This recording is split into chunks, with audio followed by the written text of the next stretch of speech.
I want to talk to you about becoming new covenant solutionaries, or people who help the world with solutions. And I've been thinking about this and actually sharing on this for years about the way that we interact with the world. And I just got back from Sacramento and meeting with some folks in the political world, and just thinking about, like, I left there feeling like, wow, it feels like the world is going the wrong way. And I was driving home by myself, just praying and thinking and meditating on where we're going, both as a people, as a movement, our movement, where we're going as the people of California, of America, and as the world. And just thinking through, like, how does God get involved in history? How does God get involved in the affairs of men? And when does God intervene, and when does he hold back? And I wrote a little bit of this out, and I'd like to just kind of share just a few thoughts as we move into this message.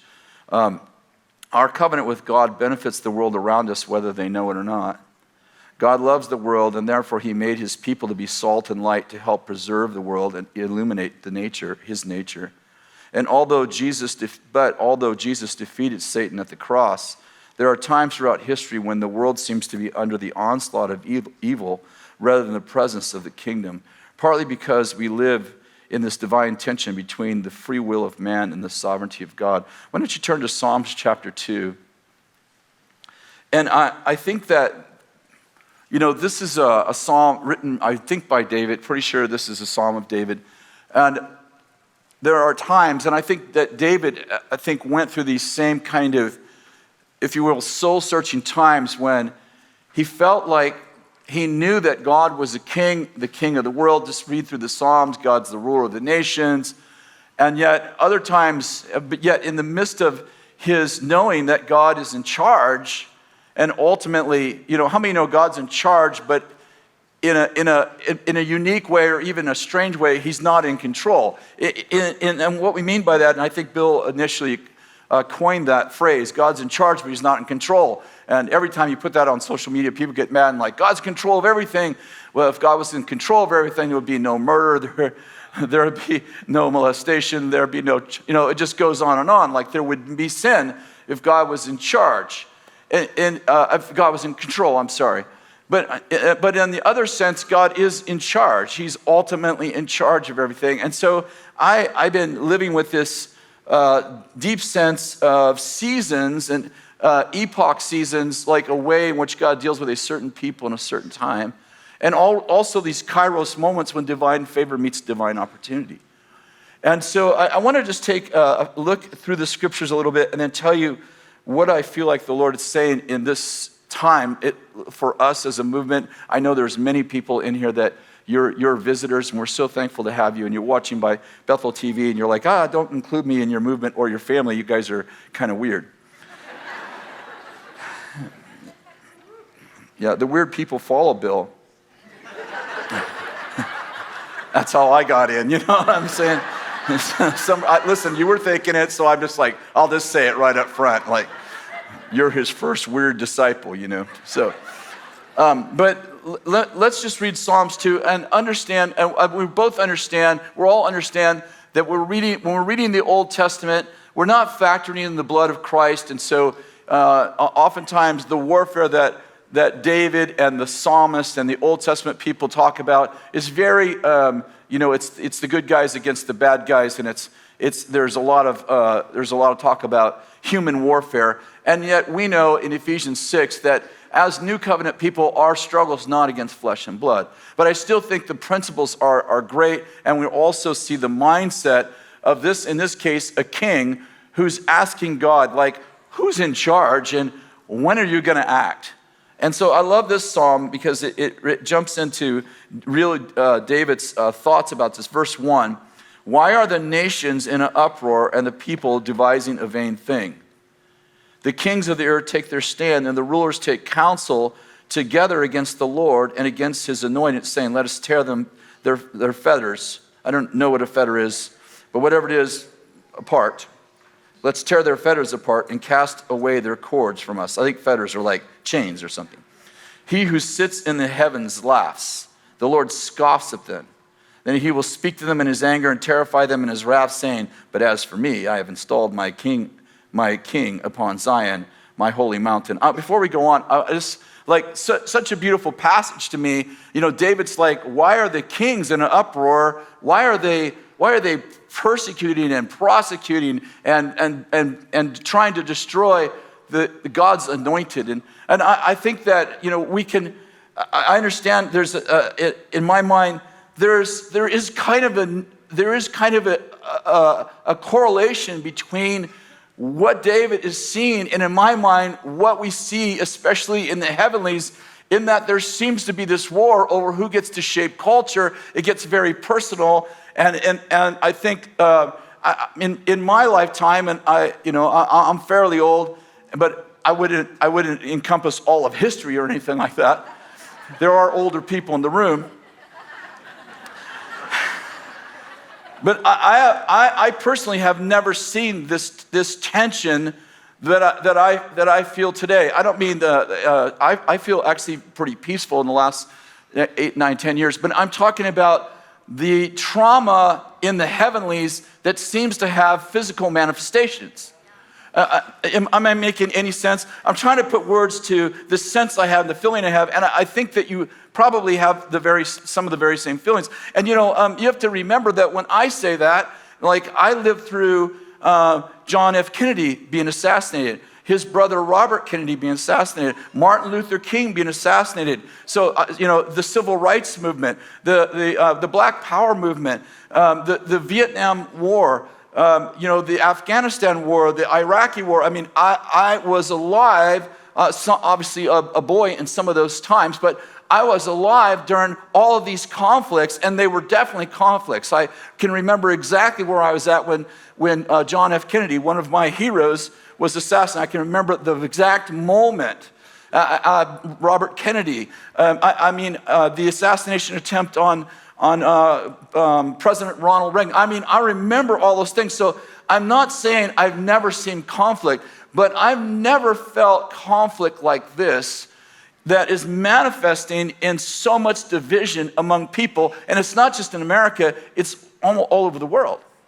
And, and I grew up as a boy. How many of you are old enough to remember believing the Russians were the bad guys and we were hiding under our... We got some old... It helps me. Some of the young people, they just laugh like, oh yeah, you guys didn't really do that. I'm like, yeah, we really did that. Like we had air raid alarms. Do you remember this? We had air raid practices, and we hid underneath our chair. Look back, I'm like, we're underneath our desk. We're like, you hear the air raid, and you're supposed to like get underneath your desk and grab your desk. This is for an atomic bomb. But you remember this, like, am I telling the truth, guys? Like, and I think it's all about you feeling good about dying, because it's not going to have anything to do with you living. And it's funny, I've been to Russia several times now, and our teams have been to Russia, and God's really opening up the Russian people. And by the way, I have really fallen in love with the Russian people. But I was sharing this story among some leaders there, just talking about the reconciliation that we're having with them, Americans having with Russians, believers having with Russian believers. And I was telling them the story, and they started laughing. They said, we were hiding under our desks too. So when I say, I'm trying to give some validity to this thought. I've lived in those times. My uncle built a bomb shelter. That was very popular. I knew many people who had a bomb shelter. In my family, we had a big family meeting, and my family, my uncle built a bomb shelter, and that was my family's bomb shelter. It was built in a central place so that we could all get to it in a time of war and live. It wasn't just like a little passive anxiety.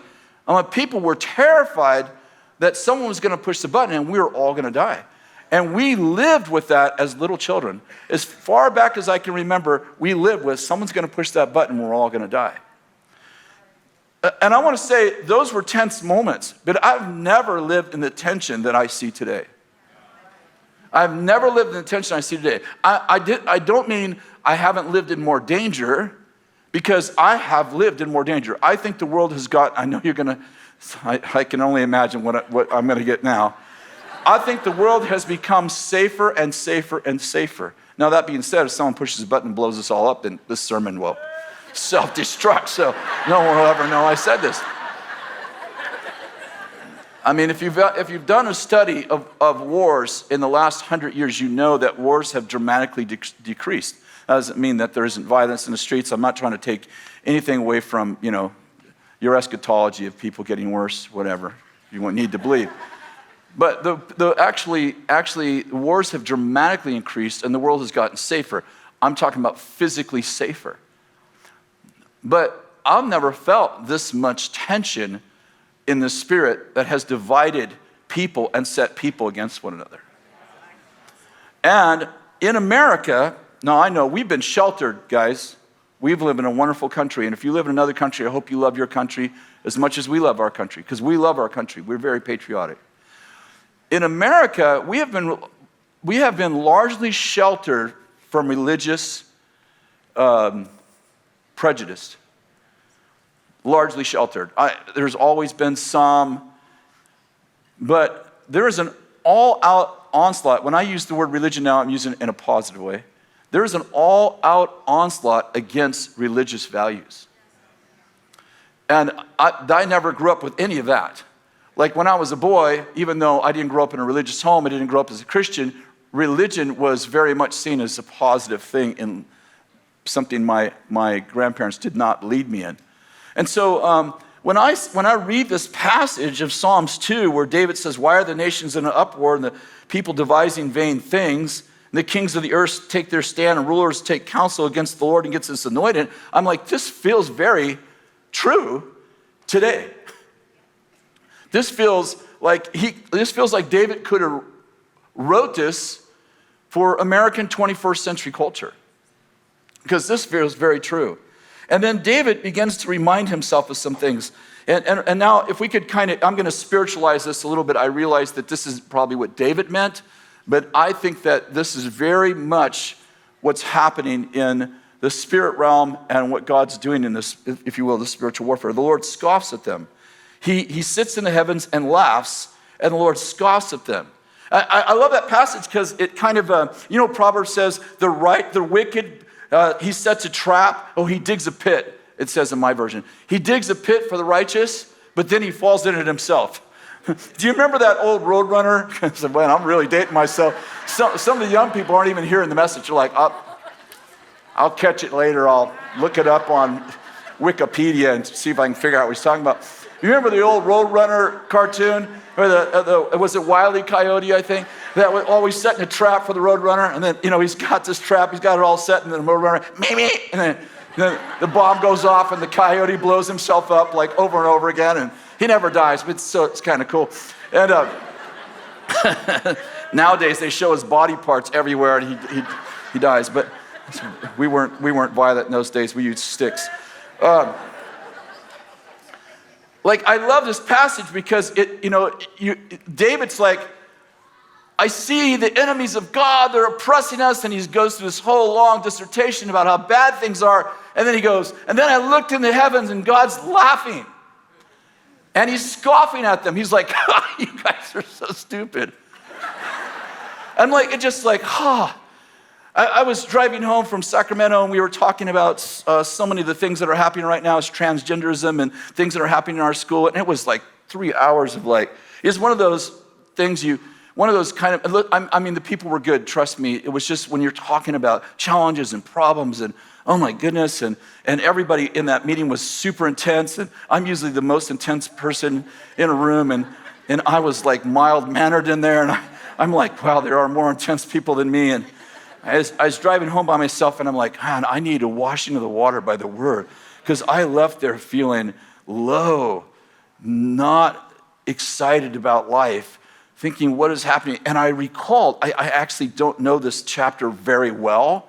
It's not a chapter I've memorized, but I recalled the Psalms, the content of Psalms 2, remembering that that David is complaining about his enemies taking over the world and what's going to happen and why is this happening. And then I remember this part of the psalm on my drive home, like, but the Lord thinks it's funny. It's like a bunch of ants. I was thinking about ants. My wife hates ants. Like, it's so crazy. Like, we lived in the woods for 20 years, and like we've had bear, skunk in our house. We had a bear try to get in our house. We had deer live around us. I mean, we would have been in utter danger. And my wife's a killer. She like shoots deer. She's a bear hunter. She's a hunter, and she's afraid of ants. She hates them. She's afraid of them. She's like we have. If you go to our house, we have this ant spray in nearly every cabinet, just in case you can get to them right away.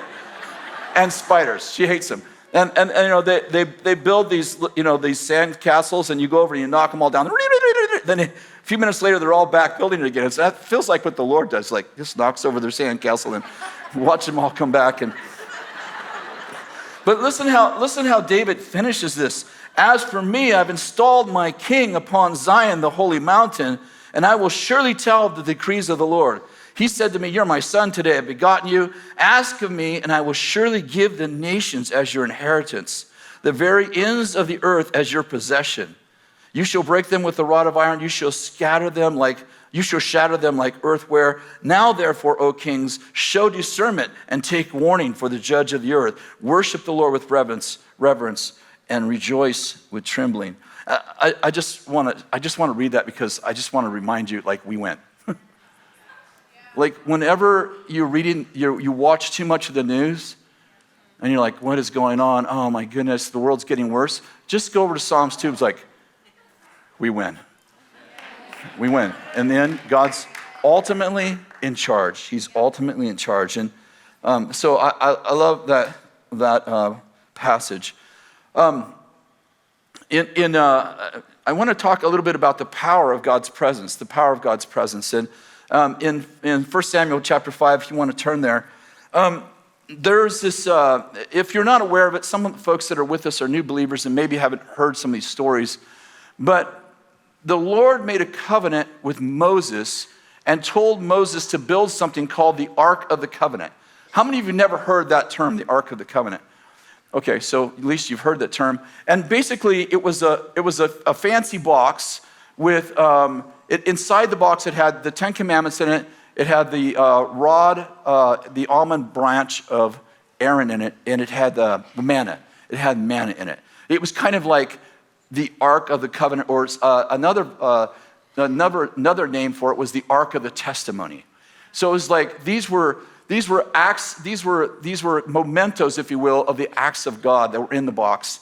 But here's the odd thing.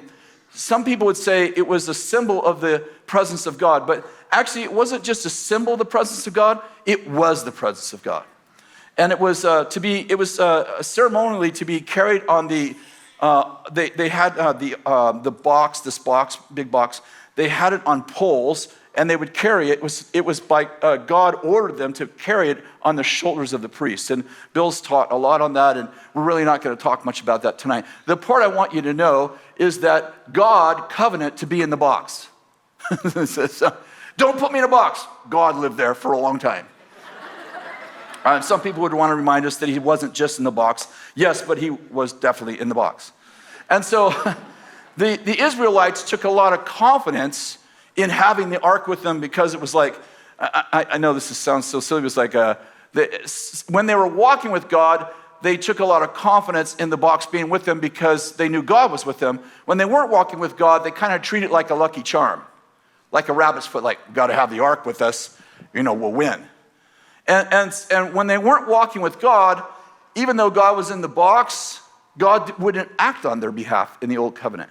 And so this is one of the times in 1 Samuel 5:1, the Philistines, they're fighting the Philistines. They take the ark, the Israelites go in with the ark. The Levites go first, and they go in with the ark, and they're all shouting because, they got the ark with them, and it's kind of like almost like the energy of a football game. Everyone's shouting, we're going to win. And what they don't know is that they've broken relationship with God, so God is not going to seemingly act on their behalf. And so what happens is, instead of winning, the Philistines capture the box. Now, the Philistines know that the box is some kind of religious special thing, but they don't actually know God's in the box. Like they just think like it's a rabbit's foot, you know? It's kind of like some kind of a symbol, but they don't actually know that God's actually in the box. So they take the box, and it's kind of a funny story. They take the box to the city and, kind of put it in the city. I don't know, captured God or whatever. And everybody in the city gets hemorrhoids. Like they have a hemorrhoid breakout. And so they're like, And they're not sure, so they get some wise men together. They're wise men together, like, hey, we all had hemorrhoids. And they go, well, maybe it's the box, but maybe it isn't. Why don't we take it to the next city and see what happens? So they take it to the next city, and they have a hemorrhoid breakout. So they're like, so then as they're passing, like, what city should we take to? And the elders are like, not here. We're good. And so they're like, how do we get rid of these hemorrhoids? They didn't have preparation H in those days. So how do we get rid of these hemorrhoids? So the priests, they're priests, obviously false priests, false prophets. They're like, let's make some golden hemorrhoids. Dude, you can't even make this stuff up. And offer it to their God. I don't have any idea how you offer golden hemorrhoids to God. Oh, it just gets worse and worse. The presence of God in the presence of evil people who are determined to not like God's not always good. And so they find like, okay, well, what we'll do is we'll put it in the temple of Dagon. That should work. So they put it in there. This is the story right now, 1 Samuel 5. They put the ark in the temple of Dagon, which is like this big, Dagon is the god of fertility, and it's this great big statue, and they put the ark in there. And the next morning they come in, the priests come in, and Dagon is Dagon. He's on his face before God. And they're like, oh, well maybe, and like these poor priests, like you kind of got to feel for them, because they're like, oh, maybe that was a coincidence too. So they stag Dagon back up. And the next morning they come in, and Dagon is, not only did he fall down, but he broke his head off and both of his hands, and it's just his trunks there. And they're like, oh, we're not going in there. We're not going in there. Listen, we're not going in there anymore. And it's so funny to me because God doesn't share his power with anybody but his people. And it's just a sign to me that sometimes you think you just have a box. You are not factored in that God's in there. And you're like, Dagon is, teaching, being taught in the school system.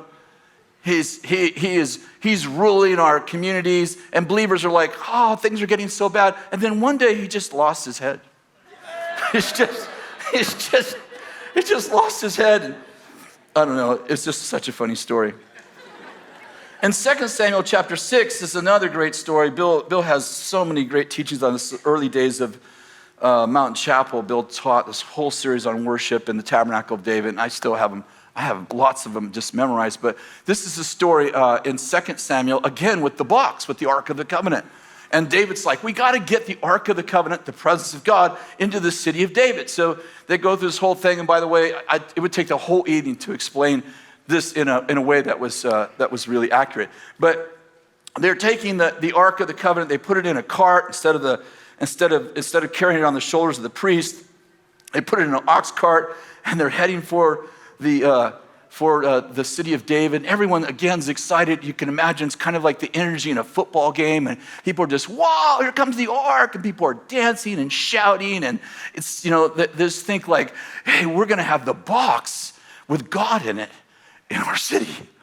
And then the cart like hits a rock, and the ark almost falls off the cart, and this guy, Uzzah, he goes to grab a hold of the ark so it doesn't fall out of the cart, and God kills him. And say, listen, aren't you glad for the cross? I read those stories like, I'm so glad I live on this side of the cross. I'm sure I've touched that box many times and lived, And God just kills him. And so David is like, the party just dies right there. And people are like, oh no, how are we going to get the box? It's just such a crazy story. And so they park this box, the Ark of the Covenant, they park the Ark of the Covenant at Obed-Edom's house. Now remember, when the Ark of the Covenant, just a few years later, went to the Philistines' house, they all got hemorrhoids. So I can imagine, Uzzah just died. I mean, this isn't in the Bible. This is just my thinking. Like, they're like, hey, we're going to, Uzzah just died from touching the Ark. The Ark's got a reputation for giving people hemorrhoids. And they're like, and like, it just like, and it like, how did they choose Obed-Edom's house? I don't know. I just imagine it was like a really close house. Like, we better not take this thing very much further. Who's close? I'll just put it in his garage. Put the Ark in Obed-Edom's house, garage. And I'm sure they're like, hey, how you feeling? And here's a report. Everything in Obed-Edom's house was blessed. It was only there for 3 months, and it says this, and everything in Obed-Edom's house was blessed. And the report comes back to David, and David's like, how's it going over there at the garage where the Ark's parked? And they're like, everything in Obed-Edom's house is blessed. Everything is blessed. The guy has broke out in prosperity. His kids are well. His family's well. His marriage is good. His finances are amazing. David's like, oh, we got to get that back. And it's a great story of how they get the Ark there. My point is this. Do you know the Ark of the Covenant of the Old Testament is you in the New? Do you know that God's not living in a box anymore? He's living in you. No, I don't know if you're getting this. I'm saying God lived in a box. I know he didn't just live in a box. I get it. Please don't send me. I get it. I understand it. But he lived in a box so that the presence of God affected people differently according to, in the Old Covenant, of course, their relationship with God. Do you realize God don't live in a box anymore? But he does live in you?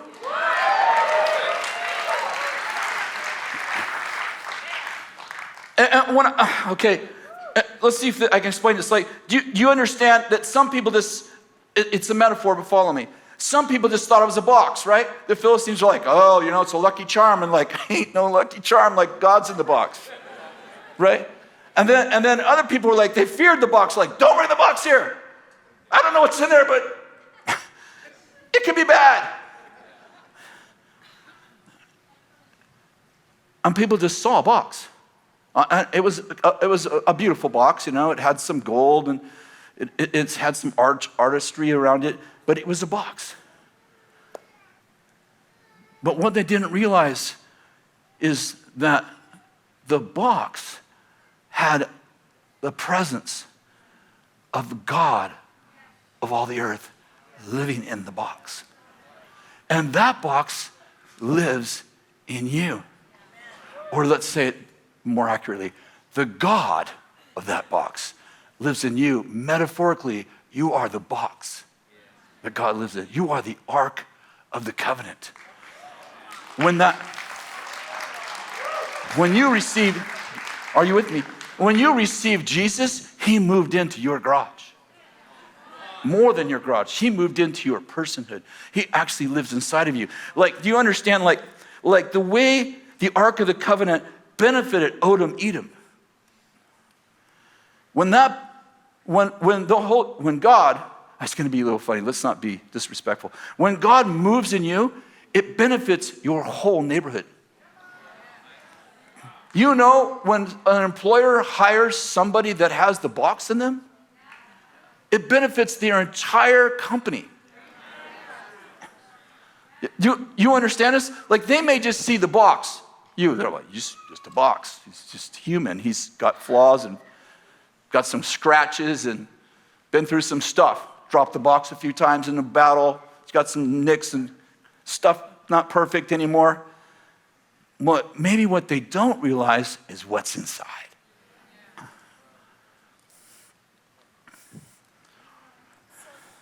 When you show up, this is probably obvious, God shows up. Like you're like, I don't know what to do. Show up.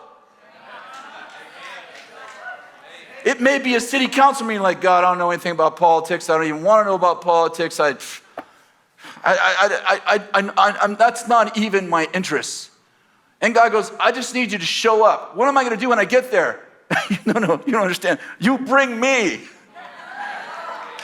Listen, you may not even have to talk. You just show up, and the presence of God, the intense presence of God is covenant to be with you forever.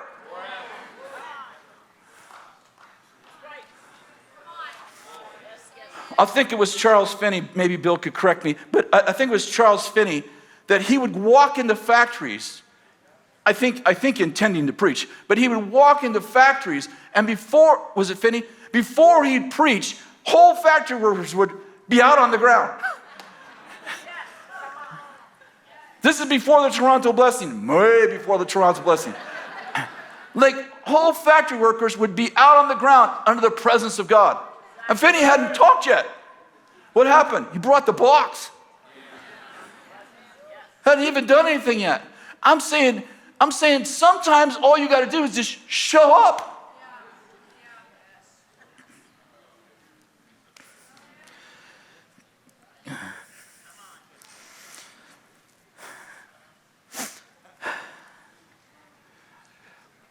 Sometimes the world looks out of control. You ever think that? Ever think someone's going to push that button?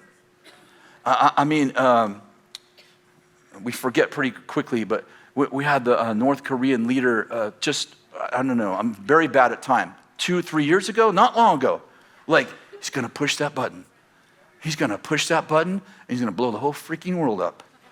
He's going to push that button. I don't know about you, but I spent a lot of nights praying for that leader. Oh, God, let him have a Nebuchadnezzar moment. Oh, God, let him have an encounter with you. Oh, God, let him, his family history is revival, by the way. I don't know if you know that. You don't have to go back more than 2 generations. The leader of North Korea, his family were believers. 2 generations back, if I think. Not that long ago. And Lord, let what his grandmother prayed, his grandfather prayed. Let it be that 1 Timothy, I'm aware of the faith that's in you. It was in your grandmother, and it was in your mother, and now it's in you. And I think lots of us were praying. And there were some days where it looked like he might press that button. And I'm like, oh Lord, just the unthinkable. And then it passes. And I think about that in my life and things that happen in life. And have you ever thought about the will of God, the sovereign will of God? It feels like it's more on a rubber band than a chain. Do you know what I mean metaphorically? It feels like the will of God is whoa, and then it's oh, it's coming back. It doesn't feel like it's Kong! You hit the chain, it's God, when are you going to act? Oh, it's getting worse and worse and worse. Whoa! Comes back. And I'm I have to remember that ultimately God is in charge. I think about the Tower of Babel, and this is interesting. I don't think I'm going to read the whole thing. It's in Genesis 11 if you'd like to just look it up. But it says the whole earth spoke the same language, and you probably know the story. They start building this tower. It's a very interesting tower because God's interested. You can imagine that people built all kinds of buildings in those days, and yet God's interested in this particular building because this isn't just a building. This is a way of reaching heaven outside of God himself. And it says they exchanged, get this phrase, they exchanged bricks for stones and tar for mortar. Why does it tell us what the Tower of Babel was made out of? How many know you are living, what are you? You are living stones being built up as a spiritual house. And how are you held together? By what every joint supplies. How many know they weren't building a house to heaven with living stones, but with dead bricks? Dead bricks. Are you following me? Think about it like this. What is the difference between a brick and a stone? Anyone ever built with anything? A brick, you can take one brick out and put another one in. Like it's formula Christianity. It's formula humanism. It's like everybody's got to look the same. I only value people who are like me. And how many know you're not a living brick? You're a living stone. What's that mean? That means that God has divinely placed you in a place in the wall, so to speak, that if you don't show up, no one else fits there. But here's the real point I'm making in the context. So they're building this, it says they're building a tower to heaven. And God goes, hey, let's go down and check out that building. God's like the Message Bible on steroids. God's like, I heard they're building a building. Let's go down and check it out. And God looks at the building. He's like, he might actually do this. And so he just goes, I'll fix that. We'll just confuse their language. He doesn't knock down the tower and go, let's try an earthquake. And just every time you get it halfway up, we'll just knock it over with an earthquake. Instead, he's like, cuts the building. He's like, I'll just make it so you guys can't understand each other. And the next morning, they're like, hand me a shut up about that. What does it need? What? Hey, bring the... No one can understand each other. Like, the project ended.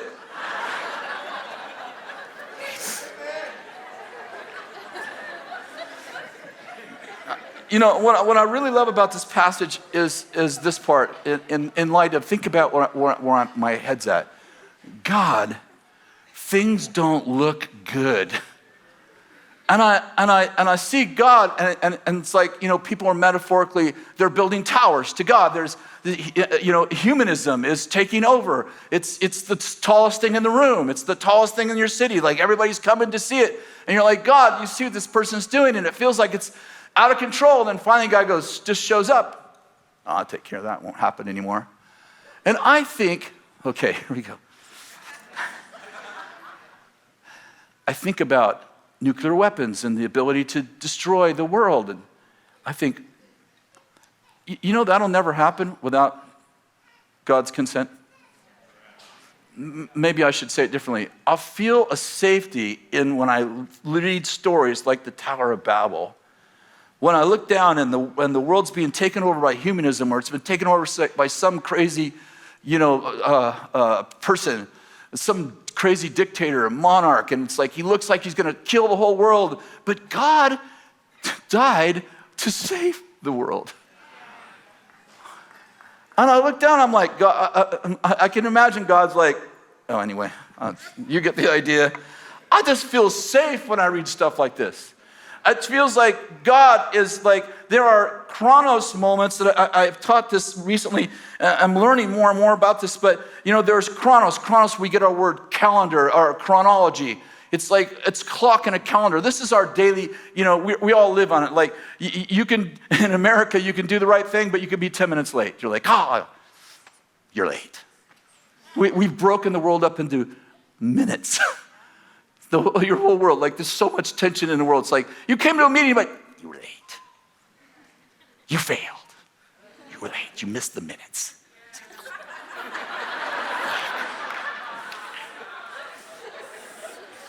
Got a good heart. You're a nice person, but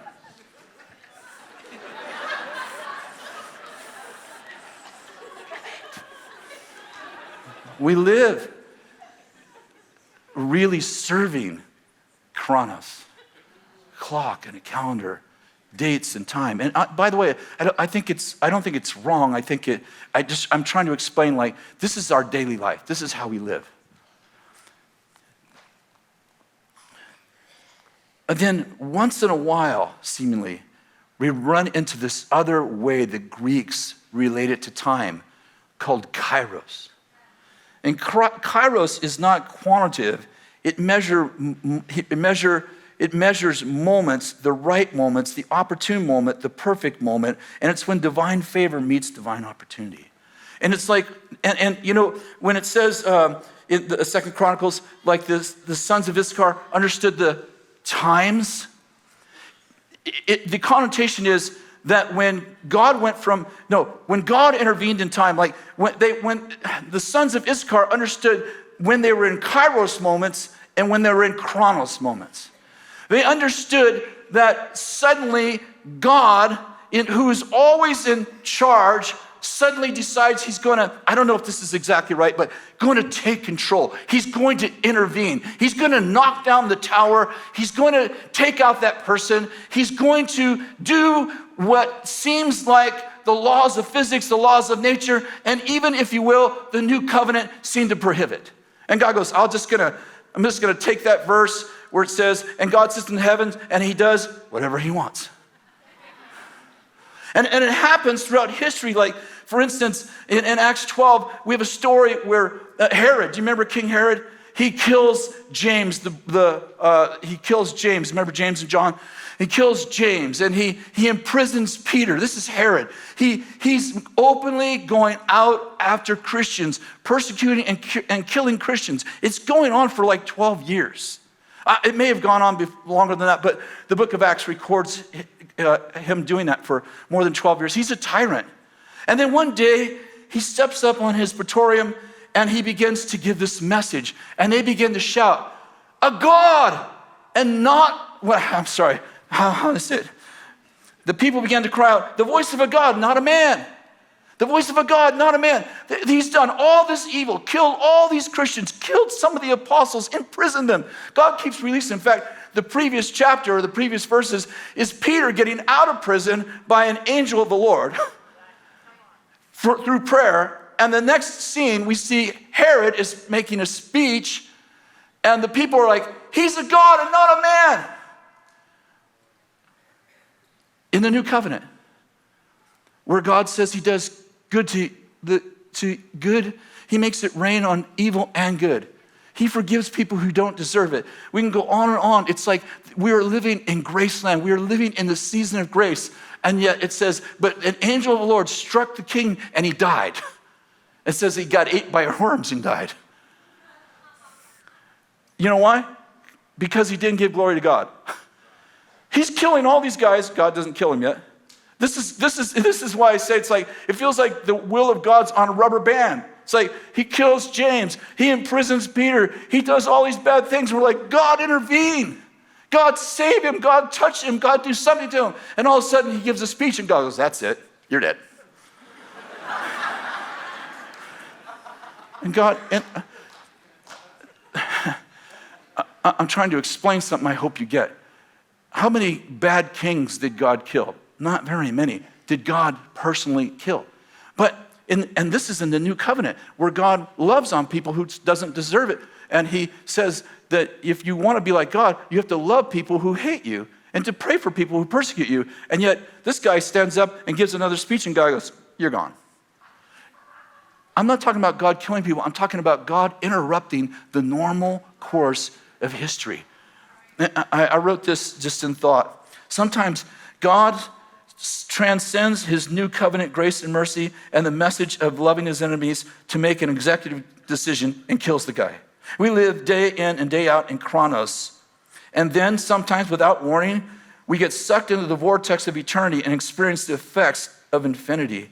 There are times in history when God overrides the will of man and creates kairos moments. He creates divine exceptions to the rule, defies the laws of physics, and interrupts the trajectory of history. There are just times when God just goes, I do, and you're like, God, how can you wait? Let me tell you 14 reasons why you shouldn't have done that. And God goes, I'm God. There's lots of things you don't get. I'll take care of it this way. Of course, I'm not in all preaching about God killing kings. I'm talking about the fact that God interrupts history when he feels it's necessary, the way he feels it's necessary. And I want to say this, you don't want to be on the bad side of that.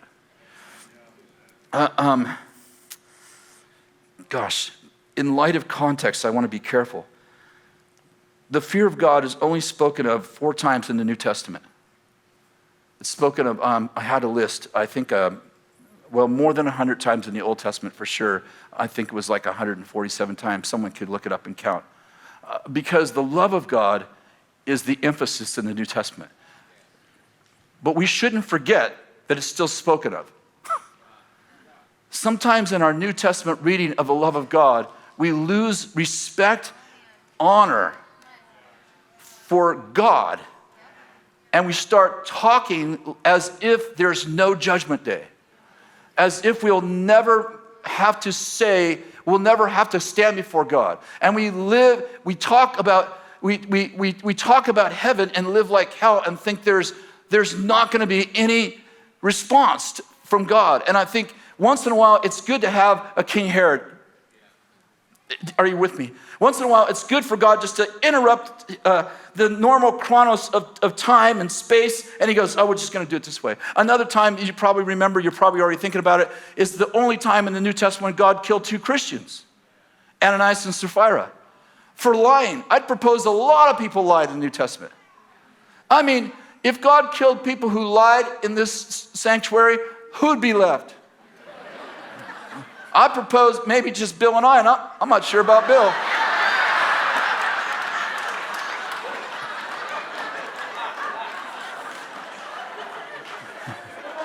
Obviously joking about Moses. But I think you get the point. Like, what did they lie over? How much they sold the property for? They were trying to behave. Listen, they sold the property. Let me back up. Everybody was selling everything and giving the money to the apostles to take care of the poor among them. Ananias and Sapphira said, well, we got to get into that. And they sold a piece of property, but instead of giving it all, they gave a part. Who knows if they gave half or if they gave almost all of it, but they represented it as if they gave all, as if they were doing what everyone else did. And in a time when the presence of God is so heavy on a people to build trust and honor, and God is building something. He's building, if you will, I talked about origins last week. He's building origins. He's building a culture of trust and honor. They didn't just lie, they broke the foundations of a culture. And God goes, you can't stay. I don't think he sent them to hell. I don't think Ananias and Sapphira went to hell. But God says, you are polluting the foundations of the beginnings of what I'm building. You can't be here. And God takes them out.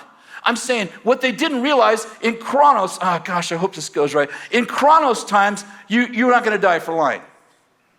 There are lots of verses about being forgiven, about God forgiving your sin, But Ananias and Sapphira ran into a Kairos time. They didn't discern that this isn't normal lying. It's the worst articulation probably ever. I don't think lying is normal. Oh, this isn't common lying. This isn't your little white lie. I'm not saying it was how bad the lie was. It was that they were trying to look like everyone else in a season where God was laying the origins. He was laying the foundations of Christianity. He was saying trust is built on honesty, on honor, on transparency, on authenticity. He was building the foundations. They did not realize that this isn't just a little like, oh, we can't come today, we're busy. Oh, we'd love to come to your house, and we never want to go there. Come on, look at me. How many times have someone said, we'd love to have you over, and, oh, we'd love to come, and you walk away like, I'm never going to that house. I don't even like those people. Little lies. You don't want to have a little lie in a Kairos moment. You misunderstood that God, I don't know, can we say God's changing the rules? Or we can say God has executive privilege, or however we want to say it. And in this case, it's negative. But over and over and over, it's positive. Like we're talking about negative Kairos moments right here. Negative in the sense that somebody lost their life. But there are so many positive Kairos moments in the Bible where God goes, okay, that's it. The Nehemiah walls, example, 114 years they're tore down. 72 years they're trying to rebuild them. And Nehemiah goes to rebuild the walls. Nehemiah's not a builder. He's not a contractor. He's never built a wall before. He shows up in Israel, and they rebuild the walls in 52 days. What they couldn't do in 72 years, they did in 52 days. How did they do that? Nehemiah stepped into a Kairos moment. He gets sucked through the vortex of God's acceleration because he understood the times, and he got in the vortex in the right time, in the right season, and God goes, shoo. It's amazing. Are you with me? Sometimes God just interrupts. Can I say sometimes he interrupts grace, or maybe a better way to look at it, maybe a more righteous way or a more theologically accurate way is to say he expresses grace in a way that we don't understand. He goes, I'm taking that guy, I'm doing this now, you won't be living anymore. Let's take you early to heaven. And we're all, why? What's happening? God goes, I just made an executive decision. You have no idea what I'm doing, but it's all for good in the end. I remember when I was in high school, I've told this over and over. I had a God encounter when I was 15. My mother got healed through this God encounter. But I didn't meet God for 3 years.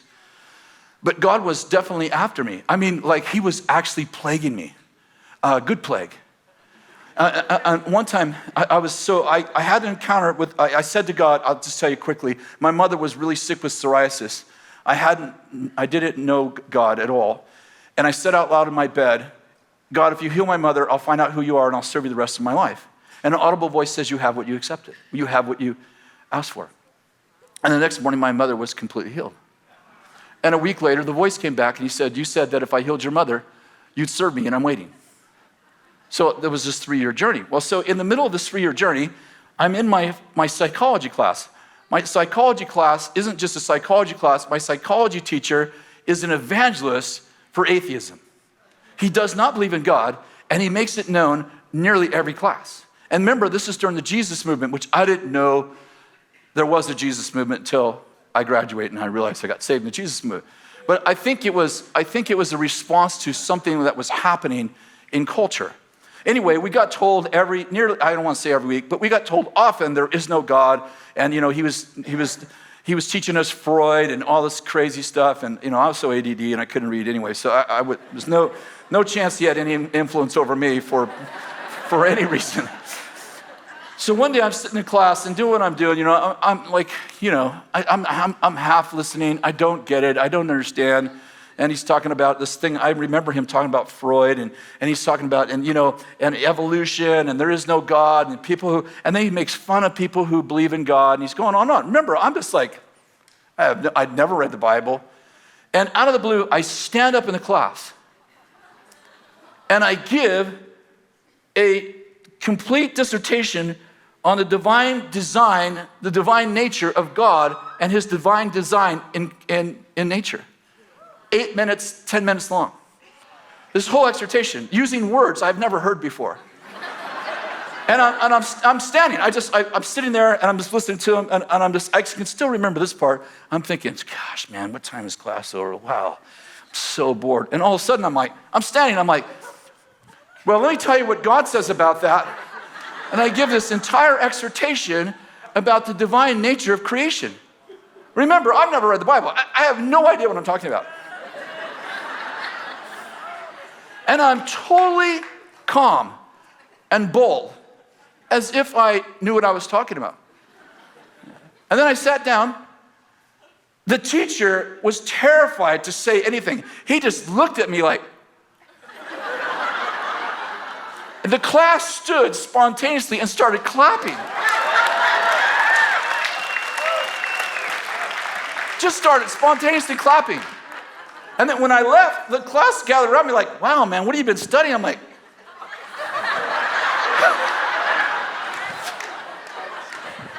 the teacher remember the teacher's like, he's like, there is no God, all this stuff. When he sees the stupidest student in his room stand and give an exhortation on God, he's like, I can still, he wore glasses, little BB eyed guy.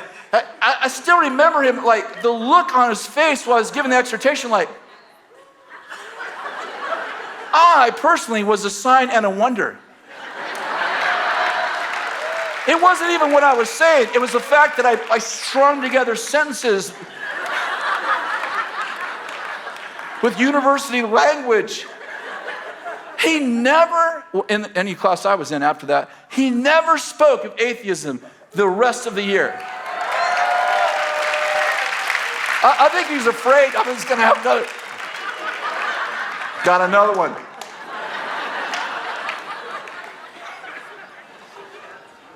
Before I had the God encounter, when I was 15, a freshman in high school, before I had the God encounter I told you about my mother getting healed, I'm a freshman, and it was during the Black Power days, and our school was 1/3 black, African-American, 1/3 Mexican, which we called Chicanos in those days, and 1/3 white. And it was a very violent school. It was about 27 to 3,000 students.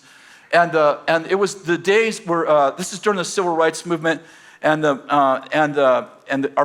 police were in our school all the time because of the Black Power movement. There was a lot of African Americans that were rising up to the Black Power. The Black Panthers were on our campus, and if any of you remember that, it was very scary. As a white person, very scary. Probably as anybody, it's pretty scary actually. But the turmoil was intense. So I remember it might have been like the first month of school, definitely not more than the second month. I'm walking through the hall, I'm late, I'm always late everywhere. My clock is broken or something's wrong with me, but I'm walking through the hall, the bell's already rang, I'm supposed to be in class, and I walk through the hall and there's almost nobody in the hall, and I'm walking through the hall and I'm just looking down, and like I'm 132 pounds, 5'11", like a string bean, right? Like I make Lance look fat. So I'm kind of rushing to my class. Oh my God, I'm late again. And this great big guy grabs me. He throws me on the ground, and he gets on top of me, and he starts wailing on me. He's hit me in the face, and he's like, I heard what you said about me. If you ever say that again, and I'm trying to say, I don't even know who you are. I'm so sorry, I don't remember faces. What did I say? I was like, I'm sorry, I don't know who you are. And he's pounding on me. And I'm like, I don't want to defend myself. He's just going to get madder. That's what I'm thinking when I'm laying on the ground. And I'm like, he's punched me in the face, and he's kicking me, and he's on top of me. And then a bigger guy comes along, like bigger than him.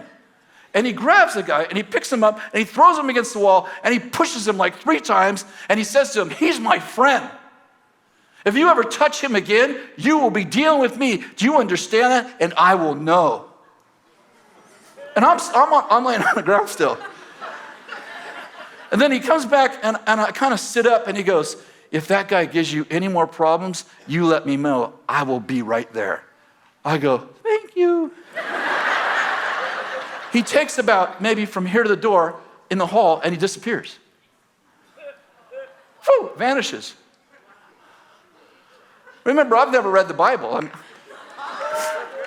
Wow, a UFO sucked him up right after he helped me.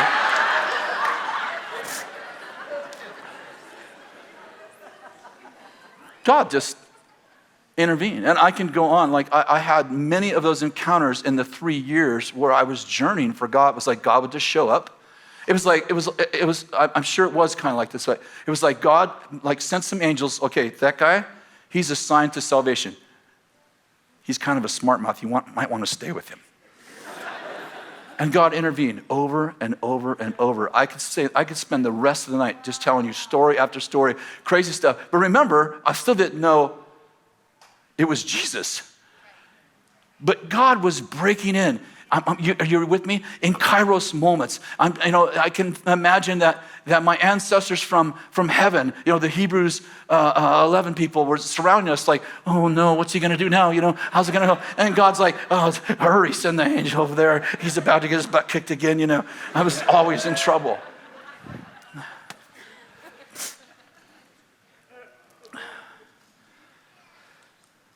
God he's in charge. He just knows what he's doing. And whenever you get to that place where it feels like, oh, things are bad, it's like, just remember God's will is kind of like on a rubber band. That's terrible theology. I'm sure I'll get corrected. But it's like, I'm simply saying, the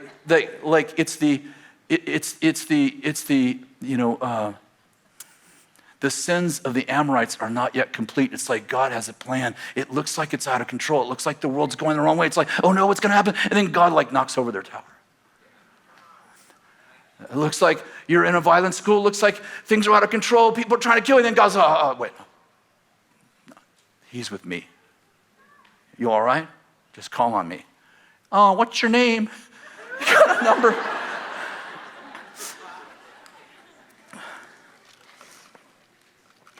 To finish this last idea, I remember the story. I was telling a bunch of congressmen the story the other day.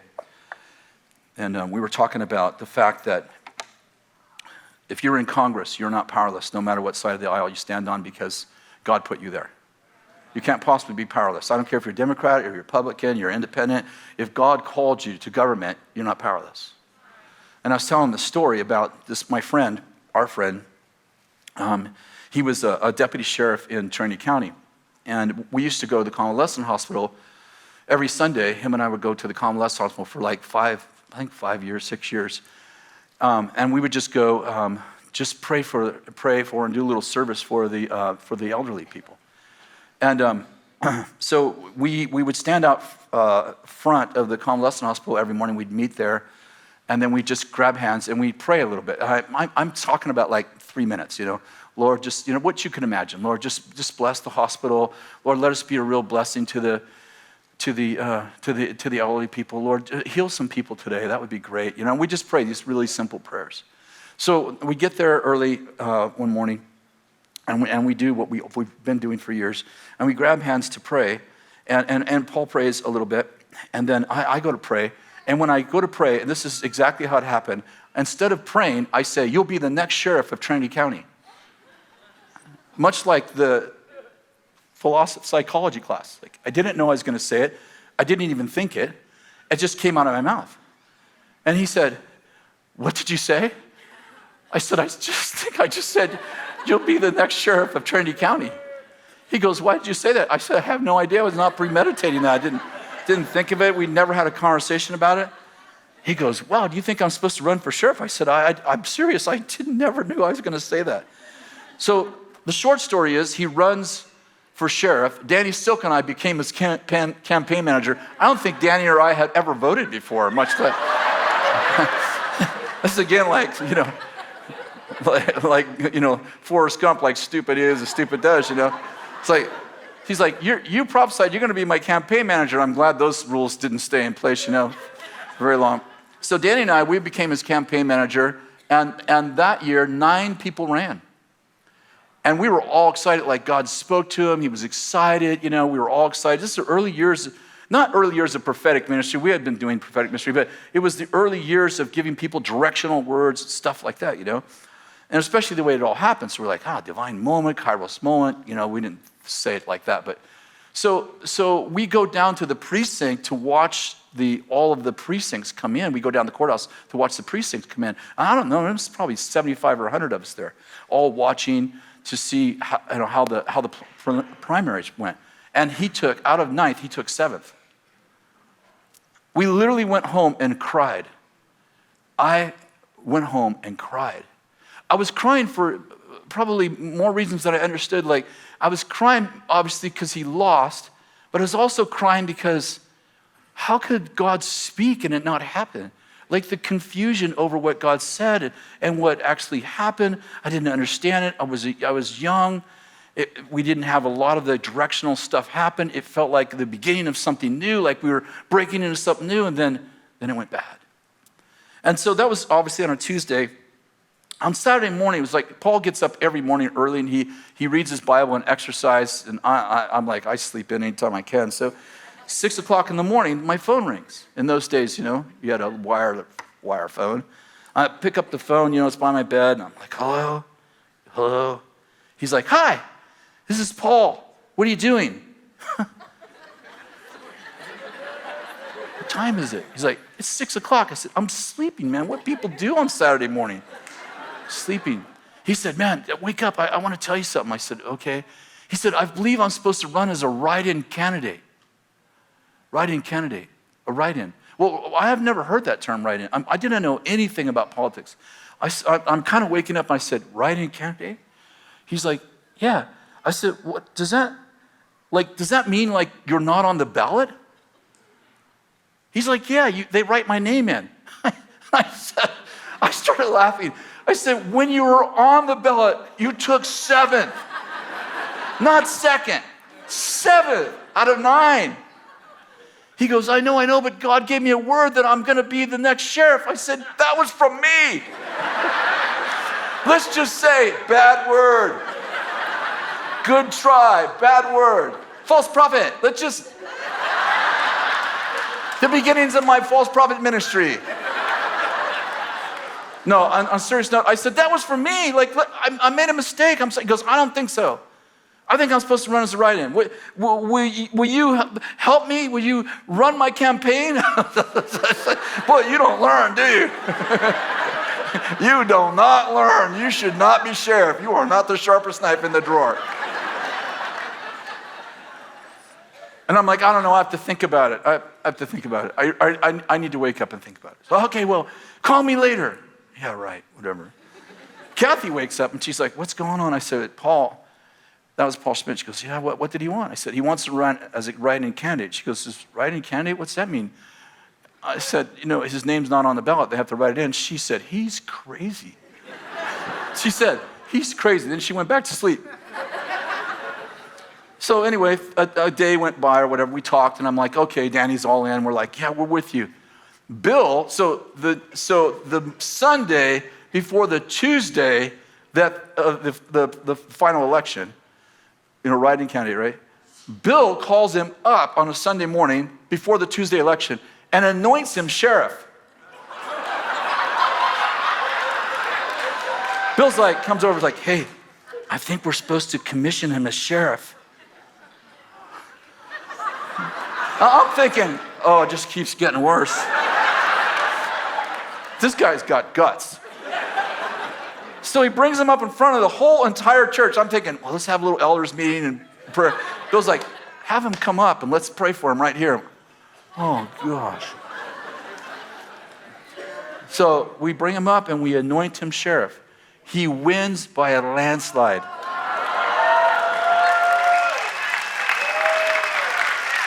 He takes 67% of the vote and he ain't on the freaking ballot.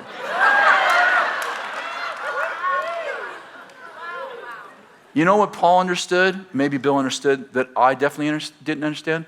Paul knew that he was in a Kairos moment. He knew it. He prayed and he's like, I know I'm not on the ballot, but God said it and I believe it. And this is a different time. We're not in Chronos. We're not in Chronos time. This isn't the way. Yes, you can do the surveys and those are all good. Plans are, of the man stand, but the decision belongs to the Lord. And Paul realized something that we forget. The lot is cast, but the decision belongs to the Lord. You might say, well, the guy with the most money won that election, and that election, and that election, and this election, and the guy that has the most experience, and the guy with the best marketing won. And these are all Chronos times. We have to say, that didn't look very spiritual. It didn't look like the best man won or the most spiritual woman won or didn't look like God got involved. And then suddenly it seems, I'm only saying it from the way it seems, and then it seems like God goes, no, you'll be voting for Paul. You know what the most repeated phrase was? Because we were in business then. People came in and said, didn't you help Paul on his campaign? He said, yeah. I said, yeah. He said, I came out in the newspaper for the other guy. For one of the other two guys. And he says, I went in the voting booth and we used to use those things that push down, what do you call it, chaff things. He said, I tried to push it down, it wouldn't go down. This is the most repeated phrase I heard. And I heard a voice say, write in Paul Schmidt. Not believers. Couldn't get the thing to go down. Yes, we heard it over and over. People would say, I went in there and I was gonna vote for this guy, and then I heard a voice. Several people said, I had a dream the night before, vote for Paul Schmidt. I'm not talking about Christians. Most of the Christians voted for him. I'm saying people who didn't know God, like, I had a dream, and in a dream they said, you'll be writing in Paul Schmidt. And he wins.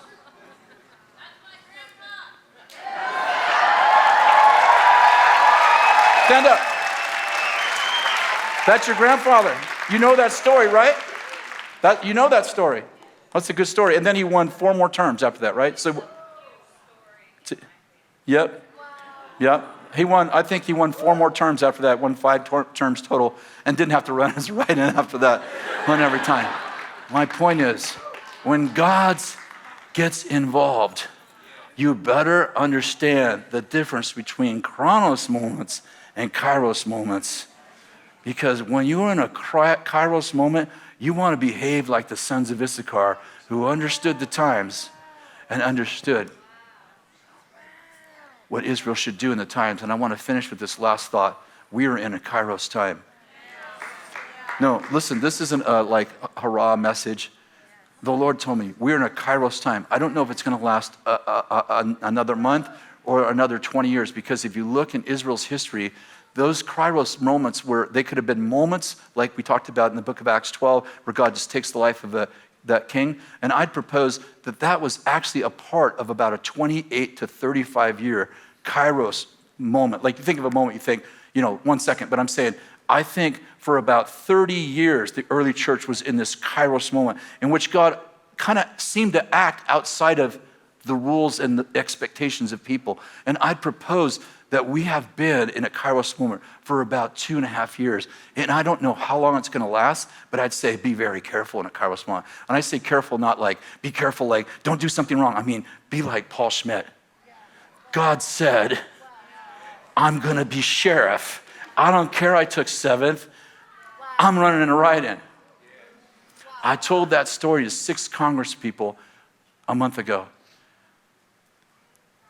First guy goes, I had one of those. I said, really? He goes, yeah. He said, I was a businessman, and I said, I was praying, and God gave me this phrase. He didn't tell me what the phrase was. He said, God gave me this phrase. And he said to God, if that's you, confirm it to me. And he even said, like Gideon, who had the fleece. So he goes to work, and as he's driving down the freeway, he sees a license plate frame. And he said, a voice told me, go back and pick that frame up. So he took the off-ramp, came back on, and picked up the frame, and it was the exact phrase that God had given him in prayer on the license plate frame. Instead of going to work, he turns around and goes home. And he says to his wife, I was praying this morning, and the Lord gave me a phrase. And she goes, was this the phrase? Before he could say it. He goes, yes, look, it's on the license plate frame. He wins by a landslide. The guy next to him, remember there's 6 of them, the guy next to him goes, I had a miracle. I said, really? What was that? He said, I ran against 2 other guys. One guy raised $3.7 million. He was the incumbent. The other guy raised $3.2 million. I raised $72,000. He said, I took 60% of the vote and had 40,000 left over.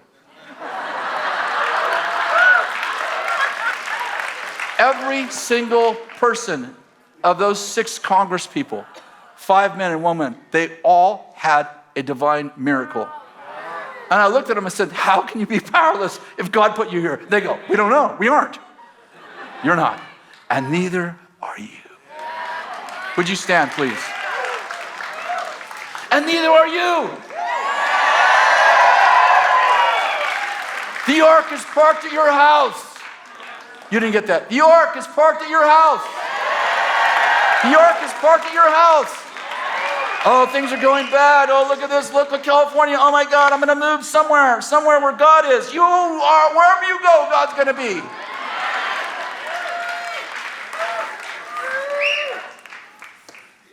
In Jesus' name. That's my message. Now, if you're in this room and you don't know Jesus, or you walked away from the Lord, what a great time to get right with God.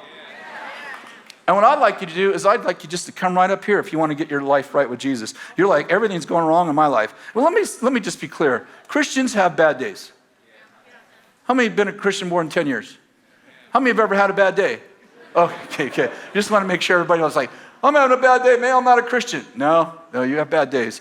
But how many know God's in charge of those days? He brings good out of bad. But if you don't know the Lord, you're having a bad life. If that's you, I'd like you just to come right up here right now and let us just pray for you. Anybody like that? Just want to raise your hand and say, that's me. I need the Lord. Maybe you walk with God and you walked away and literally like, you're like, what am I doing here? Like what you're doing here is the Holy Spirit called you here just like he did me when I was a boy. And he was after me every minute. He was protecting me even when I didn't know him. Maybe that's you tonight and you want to get right with God. Is there anybody here?